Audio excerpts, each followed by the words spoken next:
આજે અમે આવી ગયા છે જંગવડ સાગરભાઈ પટેલના ફામે. નવી પેઢી નવી બુદ્ધિના ખેડૂત. કેમ કે મને પેલો જ વિડીયો મેં એનો જોયો હતો કે કેનેડા વાળો કે અમારે અહીંયાથી બહુ બધા બહાર જાય છે. એને કીધું કે જમીન હોય ને તો બહાર ના જવાય. એ વિડીયો મને બહુ ગમ્યો અને તરત મેસેજ કર્યો કે ભાઈ વિડીયો ચાલુ રાખજો, મજા આવી છે.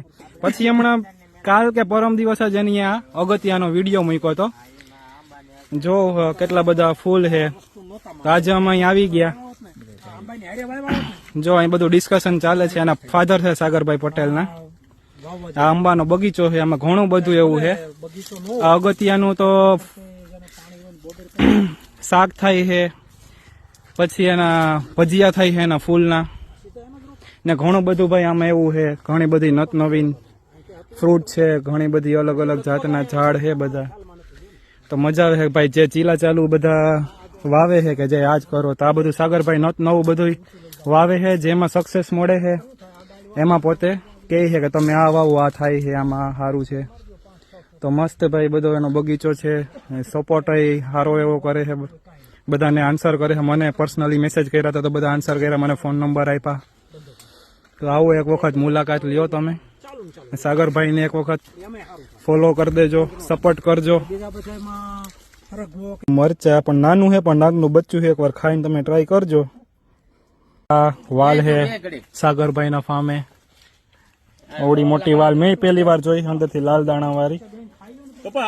જો ભાઈ તમને ટમેટા જેવું લાગીએ. હે રીંગણું જો એનું ઝાડ છે. બીજા સામે રહ્યા આ બધા રીંગણા. જો ભાઈ આ ભીંડો.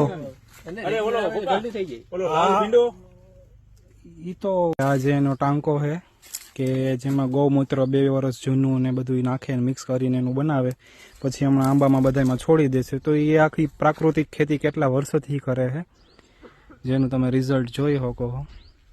કે અહીંયા આ વિસ્તારમાં આંબા થતા નહોતા, કોઈને છે નહીં ને થતાય નહોતા. પણ એ લોકોએ જો આવી રીતના બધું કરીને અત્યારે ઉછેરાવો કર્યો છે ને હવે બધાને રોપાને એવું આપે છે. તમારે પણ જો આંબાની કલમ કે લેવી હોય તો અહીંયા તમને મળી જશે સાગરભાઈ પાસેથી.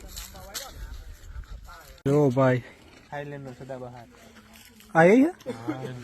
થાઈલેન્ડ નો આંબો છે. બધા અલગ અલગ વાવેલા છે.